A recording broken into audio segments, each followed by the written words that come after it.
and I do want to make this quick because I know you've got a lot of important business on your agenda today. Members, it brings me no pleasure, and it's not a comfortable position for a Republican to be in, talking about limiting the use of the death penalty in Texas. But that's what I'm here to do. I don't like having a bill that prosecutors are nervous about, that police groups are opposed to. I seldom, if ever, find myself in that position. But that's how important I believe this issue is today. The committee substitute to House Bill 1340 relates to the use of the death penalty in law of parties cases.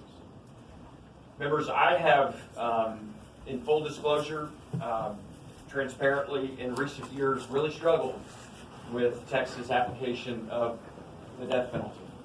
And I'm not ashamed to say that.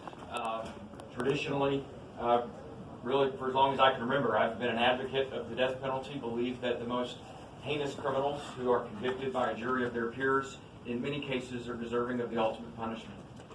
All that changed for me a few years ago when I visited death row. I don't know if any of you have ever been to death row before. I actually believe that it should be a requirement for every single legislator to go visit death row, especially those of us when it comes time for us to vote on death penalty issues. But I went there for a specific reason, and that's to meet an inmate who's been on death row for now going on nearly 25 years. Jeff Wood.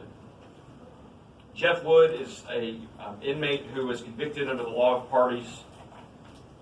There was a murder that took place, a homicide that took place in, I believe it was 1995-96. Mr. Wood was going with his friend to rob a convenience store. Simple robbery of a safe, so get some cash from the convenience store down the road in Kerrville, I believe it was. And Jeff Wood did not know that his friend, who was riding along with him, had confiscated a firearm in his pocket. Jeff Wood had no knowledge of this. Jeff Wood was the getaway driver for what was supposed to be a robbery of a convenience store. So Jeff Wood was waiting outside in the car. His friend went in. The clerk fought back, and his friend ended up pulling that firearm from his pocket and shooting and killing the store clerk. Both his friend and Jeff Wood were convicted of capital murder and sentenced to the ultimate punishment, sentenced to the death penalty by a jury of their peers. The friend who actually committed the murder many years ago was executed by the state. Jeff Wood is still sitting on death row today. And I went to death row that day to the unit, and I met with Jeff Wood. We could talk about all of the things that went wrong with Jeff Wood's case. Many, many, many things went wrong and should cause all of us concern. But I don't believe Jeff Wood should be there, and I haven't been able to forget about it since then. And it really made me, especially as a pro-life conservative, constitutional conservative, think very deeply and seriously about the death penalty. Each of us owns these decisions. Jeff Wood, and I believe there are others as well, is there because of me and because of you, because of the law allows him to be there. Now, Jeff Wood deserves, there's a punishment that needs to be paid. There's an argument that maybe because Jeff Wood was involved in a case where a murder was committed, that Jeff Wood may even deserve life in prison. We can debate those, and we should.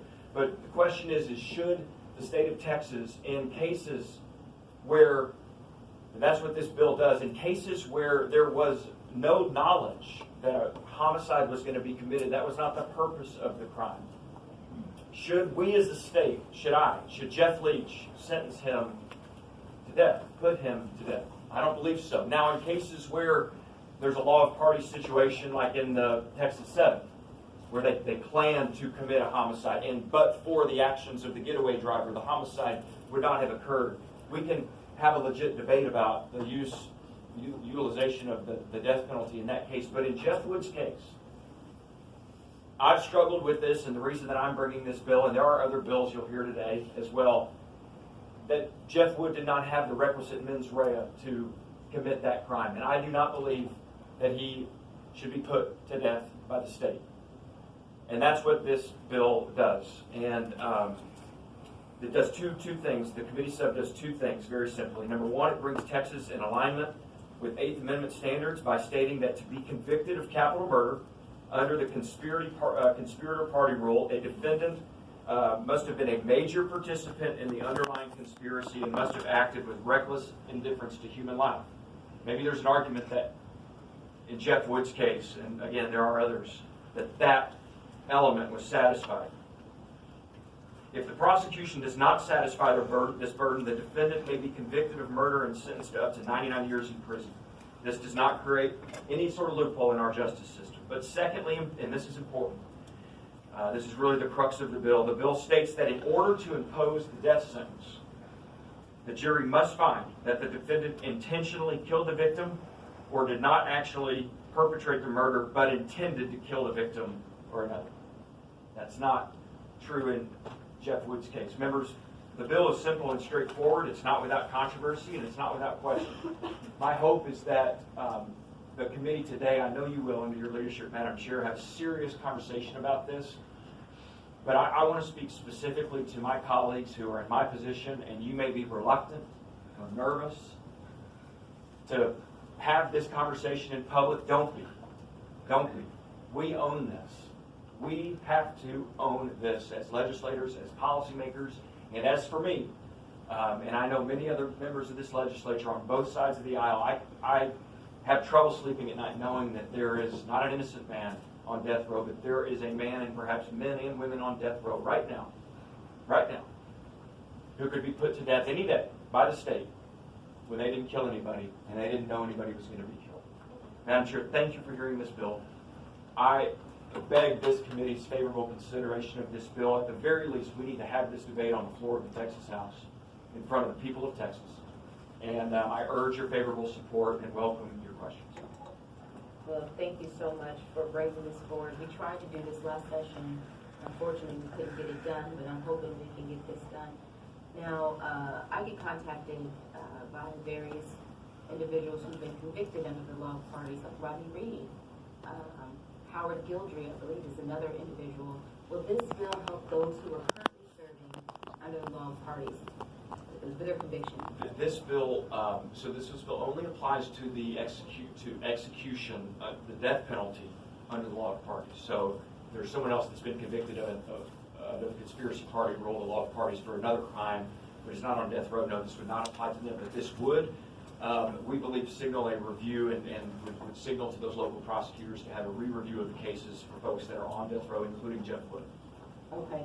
Now, I don't want to make any promises or commitments in that regard, and you might hear differently from prosecutors who testify, but it would be my hope that we would go all the way and make sure that, Madam Chair, those folks on death row right now, like Jeff, that we would look seriously at those cases. Okay, so I believe one of them had his sentence commuted to life. He was on death row. And so if they're on death row now for law of parties, would this help in their cases? I believe, and I want to ask the prosecutors to clarify, but I believe that this would merit a review of those cases where the law of parties, whose conviction of sentenced to the death penalty under the law of parties. Okay, thank you so much. Members, are there any questions? Representative Crockett. First of all, Chairman, I just want to thank you for your courage on this issue. As someone who does defense work, I definitely have had people that actually killed someone do less time than, say, someone who was caught up under the law of parties and they were potentially facing the death penalty. So I appreciate it. Is it your intent, because I appreciate what Madam Chair was asking, is if it would affect those that are already kind of on death row. In my reading, in my guesstimations, so hopefully we have somebody who will testify, it would only apply to cases going forward since it looks like the effective date would be September.